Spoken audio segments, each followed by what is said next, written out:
नमस्कार मित्रांनो, तुमचं प्रभू वैद्यनाथ क्लासेसमध्ये सहर्ष स्वागत आहे. तर मित्रांनो, आज आपण एस-एस-बी ट्रेडमॅन म्हणजे सशस्त्र सीमा बल या संदर्भामध्ये जे फिजिकल चालू झालेलं आहे, या संदर्भामध्ये आपण संपूर्ण माहिती घेणार आहोत. कारण का 19 ऑगस्टपासून 19 ऑगस्ट 2026 पासून अख्ख्या म्हणजे संपूर्ण भारत देशामध्ये एस-एस-बी ट्रेडमॅनचे फिजिकल चालू झालेले आहेत. तर मित्रांनो, आपल्या संपूर्ण महाराष्ट्रातील विद्यार्थ्यांचे फिजिकल हे भोपाळ या सेंटरवर होणार आहेत. भोपाळ मध्य प्रदेश या सेंटरवर होणार आहेत फिजिकल. तर मित्रांनो, तर तुम्हाला सांगतो त्यामध्ये फिजिकलमध्ये सकाळी किती वाजता रिपोर्टिंग टायमिंग म्हणजे की एका बॅचला किती पोरं घ्यायलेत, कोणते डॉक्युमेंट लागायला लागलेत, त्या संदर्भामध्ये आपण संपूर्ण माहिती घेऊया मित्रांनो. कारण का आपले महाराष्ट्रातील विद्यार्थी बरेच विद्यार्थी त्यांना माहीत नाही नेमकं म्हणजे किती वाजता रिपोर्टिंग एका बॅचमध्ये किती पळायलेत. तर त्या संदर्भामध्ये तुम्हाला संपूर्ण असं म्हणजे एकदम माहिती तुम्हाला कारण का 2 दिवस ती सगळी माहिती घेतलेली आहे आणि त्या संदर्भामध्ये तुम्हाला सगळी माहिती सांगणार आहे मित्रांनो. कारण का व्हिडिओ व्हिडिओ तुम्ही शेवटपर्यंत बघा. ज्याचं जसं एस-एस-बीचं फिजिकल असेल त्यांनी व्हिडिओ शेवटपर्यंत बघा. हा व्हिडिओ खूप महत्त्वाचा आहे मित्रांनो. तर मित्रांनो, आपण चालू करूया. तर मित्रांनो, सगळ्यात पहिल्यांदा आपल्या भोपाळ सेंटरला महाराष्ट्रातील सगळ्या विद्यार्थ्यांचं फिजिकल चालू झालेलं आहे. म्हणजे बरेच विद्यार्थी महाराष्ट्रातील फिजिकलला तिथे झालेले आहेत आपल्या महाराष्ट्रातून वेगवेगळ्या जिल्ह्यातून. तर मित्रांनो, तुम्हाला सांगतो भोपाळमध्ये जे सकाळी 5 वाजता म्हणजे मुलं तर सगळ्यात अगोदर 4 वाजल्यापासून 4 वाजल्यापासून लाईन लावायला लागलेली आहेत. म्हणजे मुलं काय करतात जरी मुलं कितीचा एस-एस-बी वाले ते काय करायला लागलेत माहिती का? बरोबर 5 वाजता ते आतमध्ये घ्यायला लागलेत. म्हणजे 5 वाजता ते आतमध्ये सोडायला लागलेत गेटच्या आतमधून. पण मुलं मुलं 3-4 वाजता ते आतमध्ये बसायला लागलेत. पण ते एस-एस-बी वाले 5 वाजता आतमध्ये त्यांना घ्यायला लागलेले आहेत. तर सगळ्यात पहिल्यांदा 5 वाजता आतमध्ये घ्यायला लागलेत ते. मग ते झाल्याच्यानंतर मित्रांनो, आतमध्ये गेल्याच्यानंतर मग तुम्हाला तिथं बसवतात. बसवल्याच्यानंतर मग ते तुमच्याकडून डॉक्युमेंट घेतात. डॉक्युमेंट म्हणजे काय काय मित्रांनो, तुमच्याकडे डॉक्युमेंट कुठले कुठले पाहिजेत? तर तुमच्याकडे सगळ्यात अगोदर तुम्हाला पाहिजे तुमचं हॉल तिकीट. हॉल तिकीट घेतल्याच्यानंतर तुमच्याकडे राहणं पहिलं आधार कार्ड. आधार कार्ड नसलं तर तुमचं पॅन कार्ड लागेल. पॅन कार्ड नसलं तर मतदान कार्ड लागेल आणि ड्रायव्हिंग लायसन्स म्हणजे कुठलं तरी तुम्हाला एक ओळखपत्र पाहिजे. म्हणजे अधिकृतपणे म्हणजे ते भारत शासनाकडून जाहीर झालेलं पाहिजे म्हणजे.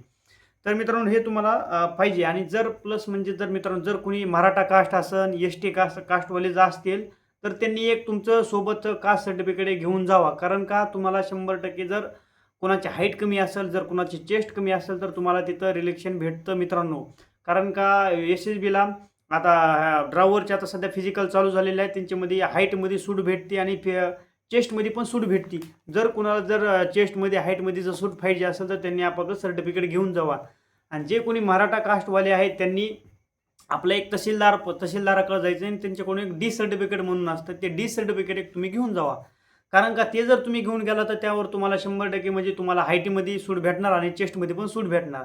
आणि जर जर तुमची जर हाईट कमी असेल तर तुम्ही घेऊन जावा. आणि जर तुम्ही जर नाहीत घेऊन गेला आणि जर तुमची हाईट कमी असेल, तुम्ही ग्राउंड काढलेलं असलं तरी तुम्हाला डिस्क्वालिफाय करतील. कारण का फक्त हाईटमुळं काढून टाकतात. कारण का म्हणजे एकदम हाईट म्हणजे त्यांना बरोबरच पाहिजे. बाकीच्या दुसऱ्या कुठल्याही गोष्टीमध्ये ती हे करतील. पण त्यांना हाईट म्हणजे 170 सेंटीमीटर पाहिजे. त्यामुळं तुम्ही तुमचे हे घेऊन जावा. हाईटसाठी जेवढे तुम्हाला जे रिलेक्शनसाठी एस-टीसाठी तुम्हाला कास्ट सर्टिफिकेट घेऊन जावं लागेल एस-टीचं. आणि जे मराठा कास्टमध्ये आहेत त्यांच्या म्हणजे आता मराठा कास्टला कुठलं सर्टिफिकेट नाही आहे.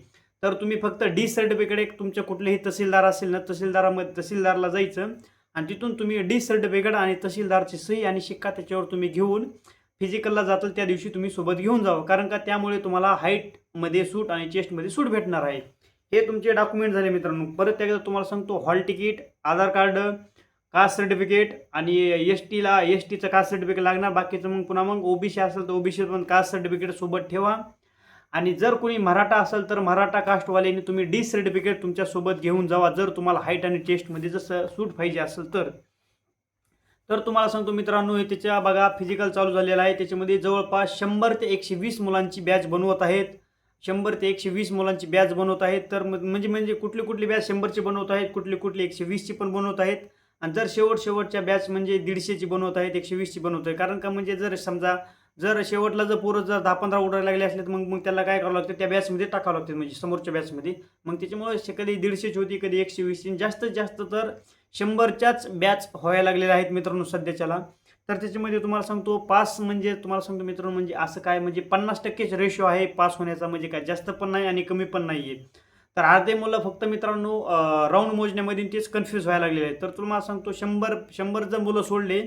आता तुम्हाला सांगतो बघा, पहिल्या दिवशी बघा तर 100 मुलांच्या पहिल्या 2-3 बॅच झाल्या. त्याच्यामध्ये तुम्हाला सांगतो 56, 57 आणि 60 म्हणजे जास्तीत जास्त तुम्हाला सांगतो 65 पर्यंत मुलांचा रेशो आहे. म्हणजे एका एका बॅचला 65 मुलं पास होत आहेत. पण बाकीची मुलं फेल होत आहेत. कारण का मित्रांनो तुम्हाला सांगतो, जे एस-एस-बी ट्रेडमॅनचं जे ग्राउंड चालू झालेलं आहे, म्हणजे आता तुम्हाला सांगतो जेवढे काही पॅरामिलिटरी फोर्स आहेत, म्हणजे बी-एस-एफ, सी-आर-पी-एफ, सी-आय-एस-एफ, आसाम रायफल, आय-टी-बी-पी, ह्या कुठलीही पोस्ट असो त्यांनी काय केलेलं आहे माहिती आहे का, आर-एफ-आय-डीची त्यांनी म्हणजे त्या आर-एफ-आय-डीची नुसार ते आपल्याला हे करणार आहे, ती फिजिकल घेणार आहेत. म्हणून काय माहिती आहे मित्रांनो, ते रोल्ड आधी काय करत होते, प्रत्येक पॅरामिलिटरी फोर्स रोलला फिजिकल घेत होते. पण आता विषय तसा नाही आहे. आता विषय म्हणजे मित्रांनो ते फिजिकल ग्राउंडवर घेत आहेत. ग्राउंडवर म्हणजे 400चा ट्रॅक आहे आणि त्या 400च्या ट्रॅकवर तुम्हाला पळायचं आहे. तर मित्रांनो त्याच्यामध्ये पळायला म्हणजे पळायला तर सगळेच पळतात, कारण का भरतीचे कार्यकर्ते म्हणजे सगळेजण रनिंग करून तिकडे जायला असतात, त्याच्यामुळे सगळेच पळतात.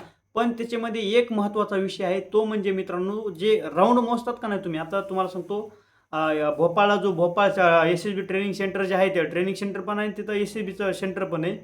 तर तिथं 400चा ट्रॅक आहे आणि 400चा ट्रॅक असल्यामुळे मित्रांनो तिथं तुम्हाला जवळपास 12 राउंड मारायचे आहेत. 12 राउंड तुम्हाला असं गोल पळायचं आहे. जोपर्यंत तुम्ही ते 12ला 12 राउंड जर तुम्ही म्हणजे ते तुम्हालाच काउंट करावं लागणार आहे. ते काय मशी ते आर-एफ-आय-डी चिप काय तुमची काय काउंट करणार नाही का? ती काउंट करणार, पण ती तुम्हाला सांगणार नाही तुम्ही इतके राउंड मारले, तितके राउंड मारले.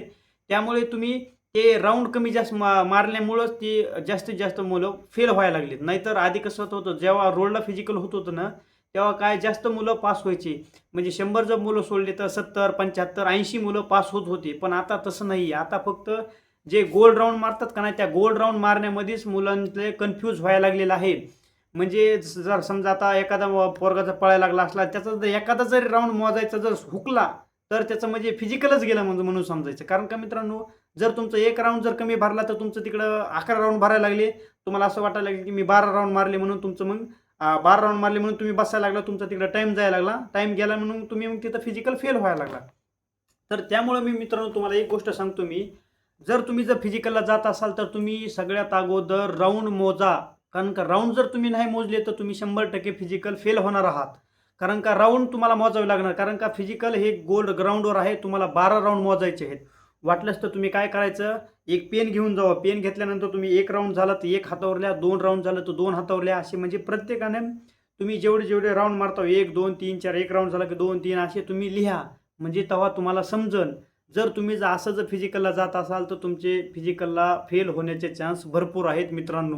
कारण का आता ट्रेडमिलला 5 किलोमीटर आहे, काही काही ट्रेड म्हणजे काही काही ट्रेडला पण 5 किलोमीटर आहे, काही काही ट्रेडला 1600 मीटर आहे. ज्याचं 1600 मीटर आहे त्याला 400चे 4 राऊंड मारायचे आहे. पण काही काही ट्रेडला 5 किलोमीटर आहे मित्रांनो. त्याच्यामुळे तुम्हाला 12 राऊंड मारायचे आहेत. त्यामुळे तुम्ही राऊंड मोजा आणि जर तुम्ही राऊंड नाही मोजलाल तर तुम्ही 100% फिजिकल फेल होणार आहात. आणि त्याचं प्रमाण म्हणजे जास्त वाढलेलं आहे. कारण का माझा मित्र फिजिकलला गेलेला होता, त्याच्यासोबत म्हणजे असे 4-5 जण होते त्या ग्रुपला. कारण का त्यांना वाटलं मी 12 राऊंड मारलेत, पण त्यांनी फक्त 11च राऊंड मारले आणि ते बसले. त्यांना वाटलं आम्ही 12 राऊंड मारलेत म्हणून आमचं फिजिकल झालंय, आता आम्ही पास आहेत, 12 राऊंड मारले, पण बसले ती. जेव्हा त्यांचे कोणते रिझल्ट येतो का नाही आपला आर-एफ-आय-डीची मधून ते रिझल्ट येतो का नाही आपला, त्याच्यामध्ये त्यांनी 11च राऊंड मारलेली होती. मग ते फेल झाले फिजिकल मित्रांनो. पुन्हा तिथं काय बोलून बोलून पण उपयोग नाही आणि रडून पण काहीच उपयोग नाही. त्यामुळे जेवढे तुम्ही राऊंड मोजताल तेवढं तुमच्या फायद्याचं आहे मित्रांनो. कारण का राऊंड जर हुकले तर तुमचं फिजिकल गेलं, मग तुम्ही इथून भोपाळला जाईपर्यंत म्हणजे एवढा खर्च, एवढा टाईम वाया गेला तुमचा. त्यामुळे तुम्ही राऊंड मोजा. राऊंड मोजाल तर तुम्ही फिजिकल पास होता आणि जर राऊंड नाही मोजले तर तुम्ही फिजिकल फेल होता. हे तुम्हाला सांगतो मित्रांनो. तर तुम्हाला तुम्हाला सांगतो मित्रांनो, 400चा राऊंड आहे. 400चा राऊंड आहे. तुम्हाला 12 राऊंड मारायचे आहे. 400 म्हणजे तुमचं फिजिकल बरोबर 48 मीटर होणार आहे. 4800 म्हणजे आता 5 किलोमीटर नाही, 4800 म्हणजे 48 मीटर फिजिकलमध्ये आहे. मग ते तुमचं फिजिकल झाल्याच्या नंतर मित्रांनो, जे तुमचा रिझल्ट येतो, रिझल्ट आल्याच्यानंतर जे पास होतात ते पास होते, तर जे फेल होते त्यांना बाहेर काढतात. आणि मग जे पास होतात, जे पास झालेल्या विद्यार्थ्यांना हाईट आणि चेस्टला नेतात. हाईट आणि चेस्टला गेला की तुमची तिथं हाईट मोजतात, पुन्हा चेस्ट मोजतात आणि वेट काय तुमचं म्हणजे तिथे एकदम नॉर्मल घेतात. तिथं काही वेटला काही असं नाही. म्हणजे वेट तुमचं खरं कुठं होतं माहिती आहे का मित्रांनो, ज्यावेळेस तुम्ही मेडिकलला जाता का ना, त्यावेळेस तुम्हाला वेटची तिथं गरज लागते. पण इथं काय तुमचं वेट किती पण भरो, ओव्हर वेट असाल तरी काही नाही. ह्या फिजिकलला वेटला तर म्हणजे काही नाही. फक्त तुमची हाईट आणि चेस्ट बसायला पाहिजे. कारण हाईट आणि चेस्ट जर नाही बसली, जर फिजिकल पास असून जर तुमची हाईट आणि चेस्ट नाही बसली तर तुमचा काहीच उपयोग नाही मित्रांनो. म्हणजे तुमचा म्हणजे ते तुम्ही एवढे रनिंग केली त्याचा काहीच उपयोग नाही आहे. त्यामुळे तुम्ही रनिंग पास व्हा आणि रनिंग पास व्हा मित्रांनो. आणि ते फक्त फिजिकल जे ग्राउंड मारताना तुम्ही राऊंड मारताना ते राऊंड मोजा तुम्ही मित्रांनो, कारण का राऊंड जर नाही मोजले ना तुम्ही फिजिकल फेल होणार आहेत. कारण का मी काय माझं काय SSBला फॉर्म नाही आहे, पण मी SSCGDला पुण्याला माझं ह्याला ग्राउंड होतं मागच्या वेळेस. त्यावेळेस बरेच विद्यार्थी फक्त तिथे पुण्याला तर कसं होतं माहिती आहे का, 357चा ट्रॅक होता. तिथं 14 राऊंड तिथं 15 राऊंड मारावं लागायचे. मग तिथं तर मित्रांनो इथं तर 12 राऊंड बघतो, तिथं तर 15 राऊंड मारावं लागायचे. तिथं तर बरेच विद्यार्थी फक्त त्या राऊंड मोजण्यामुळे फेल होत होते. त्यामुळे तुम्ही राऊंड मोजा मित्रांनो. राऊंड जर मोजले तर तुम्ही 100% फिजिकल पास होणार आहात मित्रांनो. आणि फक्त तुम्हाला सांगतो, फिजिकलला जाताना तुम्ही मित्रांनो तुमचे डॉक्युमेंट सगळे घेऊन जावा. फक्त आता काय ओरिजिनल डॉक्युमेंटची काही गरज नाही, म्हणजे फक्त आधार कार्ड, पुन्हा तुमचं हॉल तिकीट, आणि मराठा कास्ट असेल तर तुमचं डी सर्टिफिकेट घेऊन जावा. ST कास्ट असेल तर तुमचं सर्टिफिकेट घेऊन जावा, कारण का तुम्हाला तिथं रिलेक्शन भेटणार आहे हाईट आणि चेस्टमध्ये. आणि मित्रांनो तुम्ही जावा, आणि तुमचं कधी फिजिकल आहे ते जरूर मला कमेंट बॉक्समध्ये सांगा मित्रांनो. आणि मित्रांनो जर इकडून नांदेड, परभणी, पुन्हा मग बीड, जर कुठून जर जाणार असेल तर तुम्हाला, तुम्ही जर बीडमधून जर कुणी जाणार असेल तर इथून आपल्या परभणीवरून मित्रांनो तुम्हाला डायरेक्ट भोपाळला रोज गाडी आहे, तुम्ही तिथून जाऊ शकता मित्रांनो. पुन्हा नांदेड, परभणी, इकडले जे बीड, लातूरवाले जे आहेत त्यांनी तुम्ही बिंदास तिथून जाऊ शकता. तिकडं तुम्हाला पुण्याला जायची गरज नाही आहे, कारण का परभणीवरून डेली गाडी रोज भोपाळला सकाळ इकडून जाते, परत याची इकडे गाडी येते, रिटर्न येते. त्यामुळे तुम्ही तिकडून जाऊ शकता मित्रांनो. आणि तुमचं फिजिकल कधी आहे, जर तुम्ही फिजिकल पास झालेला असाल तर जरूर कमेंट बॉक्समध्ये सांगा मित्रांनो. आणि तुमचं फिजिकल किती तारखेला आहे आणि तुम्ही कुठल्या जिल्ह्यातून हा व्हिडिओ बघत आहात ते जरूर मला कमेंट बॉक्समध्ये सांगा मित्रांनो. आणि हा व्हिडिओ जर आवडला असला तर तुम्ही लाईक करा, आणि अशाच माहितीसाठी आपल्या चॅनलला सबस्क्राईब करा मित्रांनो. भेटूया पुढच्या व्हिडिओमध्ये. जय हिंद, जय महाराष्ट्र.